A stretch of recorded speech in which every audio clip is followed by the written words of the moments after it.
Octubre li dona el pitjor revés de la història al sector de l'automòbil. Les vendes han caigut un 6,7%. A la comunitat la baixada ha sigut del 5,8%.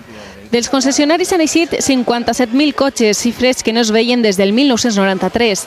En un any el mercat ha caigut un 20% i fabricants i venedors veuen el futur amb preocupació. El mercado español, que es el quinto de Europa, es teóricamente un mercado importante, pues está en el pelotón de los torpes. Les vendes a empreses pugen mentre les de particulars cauen més d'un 14% i se situen en nivells de fa 30 anys.